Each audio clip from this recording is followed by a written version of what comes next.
Why the domestic flights of India it's so expensive. अब देखो, अगर आपको बैंगलोर से दिल्ली जाना हो ना तो उसके लिए आपको जो है 6 से 7 हज़ार रुपए खर्च करने पड़ेंगे। अगर आपको मुंबई से दिल्ली जाना हो तो उसके लिए भी आपको 5 से 6 हज़ार रुपए खर्च करने पड़ेंगे। लेकिन अगर आपको बैंगलोर से गोरखपुर जाना हो, जो कि एक टियर 2 एयरपोर्ट है, वहाँ के लिए भी आपको 11 से 12 हज़ार रुपए खर्च करने पड़ेंगे। और ये फेयर प्राइस जो है एकदम इक्विवेलेंट है अगर आपको बैंगलोर से बैंकॉक जाना है, जहाँ पे ऑब्वियसली हमारा घर नहीं है।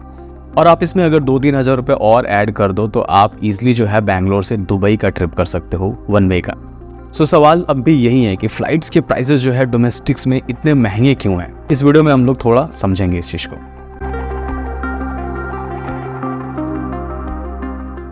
अब देखो, हम सबको सप्लाई एंड डिमांड का जो नॉलेज है वो थोड़ा बहुत जरूर होगा। अगर इस चीज़ को थोड़ा इजी वे में समझे तो अगर किसी चीज़ का सप्लाई ज़्यादा है, डिमांड कम है, तो उस प्रोडक्ट का जो प्राइस है वो सस्ता रहेगा। लेकिन इसका अपोजिट, अगर किसी चीज़ का सप्लाई कम है और डिमांड बहुत ज़्यादा है तो उसके प्राइसेस भी बहुत ज़्यादा रहेंगे। सेम चीज़ से इसको थोड़ा इंटरनेशनल और डोमेस्टिक फ्लाइट्स के कंपैरिजन में समझते हैं। देखो, फिलहाल के टाइम पे इंटरनेशनल फ्लाइट्स में मल्टीपल एयरलाइंस जो है वर्क कर रही हैं, जिसकी वजह से प्राइसेस जो है काफ़ी कम्पिटिटिव प्राइसेस है एंड वहाँ पे जो है आपको सस्ते रेट्स मिलते हैं, क्योंकि सप्लाई एंड डिमांड में कुछ बहुत ज़्यादा डिसबैलेंस नज़र नहीं आता है। वहाँ पे बस एयर इंडिया और इंडिगो नहीं वर्क कर रहा है। लेकिन वहीं अगर डोमेस्टिक फ्लाइट्स की बात करूँ जो कि इंडिया में ऑपरेट हो रहा है, वो है एयर इंडिया और इंडिगो, जिनके पास अप्रॉक्सीमेटली 90 से 95% का मार्केट शेयर है। सो प्राइसेस में मैनिपुलेशन होना बहुत ही लाजमी है।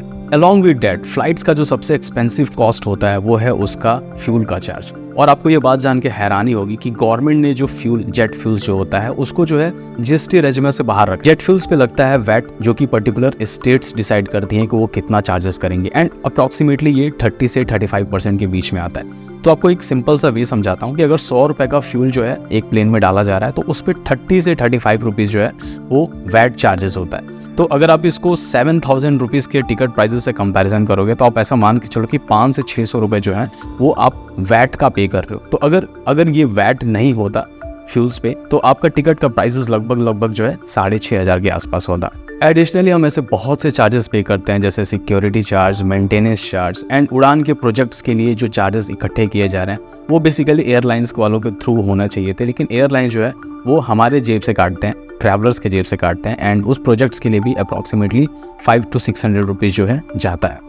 सो आउटसाइड एयरपोर्ट आप हर एक प्रोडक्ट पे जीएसटी पे कर ही रहे हो। अगर आप टैक्सेबल इनकम में आते हो तो वहाँ भी आप टैक्स पे कर ही रहे हो। लेकिन ट्रैवलिंग के टाइम में भी आपको सुकून नहीं है, आपको यहाँ भी जीएसटी पे करना है और ऐसे बहुत सारे चार्जेस पे करने हैं जो हमें पता भी नहीं होता है, ट्रैवलर्स को पता भी नहीं होता है, बट यहाँ पे ये चीज़ें चल रही हैं। रिसेंटली कुछ एयरलाइंस बंद होने की वजह से डिमांड बहुत ज़्यादा हो गया और सप्लाई कम है, क्योंकि प्लेन्स तो हमारे पास उतने ही हैं लेकिन पैसेंजर्स जो हैं डे बाई डे बढ़ते जा रहे हैं, जिसकी वजह से प्राइस जो है बहुत ज़्यादा मैनिपुलेट हो रहा है और प्राइसेस जो है बहुत ज़्यादा एक्सपेंसिव होते जा रहा है। ये एक सबसे बड़ा रीज़न है। अब देखो, ये एयरप्लेन जो है ना वो 1 दिन या 2 दिन में नहीं आता है, it will take time, like 5 to 6 years लगता है। रिसेंटली इंडिगो एंड एयर इंडिया ने बहुत सारे प्लेन्स के लिए ऑर्डर्स करे हैं जो कि 5 से 6 साल बाद आएगा।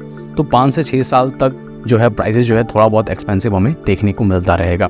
जैसे जैसे इकोनॉमी स्ट्रांग हो रहा है, प्रेफरेंसेस जो है ट्रैवलिंग का जो है एयरप्लेन से बहुत ज़्यादा बढ़ रहा है। सो गवर्नमेंट एंड एजेंसीज को ये पता है कि इस पर्टिकुलर इंडस्ट्री में बहुत पोटेंशियल है। दैट इज़ वाई इस पे बहुत ज़ोरों शोरों से काम किया जा रहा है। रिकॉर्ड्स हाई पे हैं जब हमारे पास इतने अप्रॉक्सीमेटली 157+ एयरपोर्ट जो है अभी फिलहाल इंडिया में है, जो कि कुछ साल पहले इसके 50% पे था। बट आई थिंक गवर्नमेंट को जो है थोड़ा बहुत रिलैक्सेशन इसमें देना चाहिए। प्राइसेस आर सुपर एक्सपेंसिव, क्योंकि अगर प्राइसेस लोकल ट्रैवलर्स के बहुत ज़्यादा रहेंगे तो लोग जो है अपने इंडिया में घूमना प्रेफर कम करेंगे, बाकायदा वो ट्रैवल करेंगे आउटसाइड इंडिया, जिसकी वजह से आम लोगों को, आम वेंडर्स को जो है नुकसान होगा। सो आई होप ये छोटा सा वीडियो जो है इन्फॉर्मेटिव लगा होगा। वीडियो अगर अच्छा लगा, नॉलेजफुल लगा तो प्लीज़ इसे लाइक करें, चैनल को सब्सक्राइब करें। मिलते हैं अगले वीडियो में।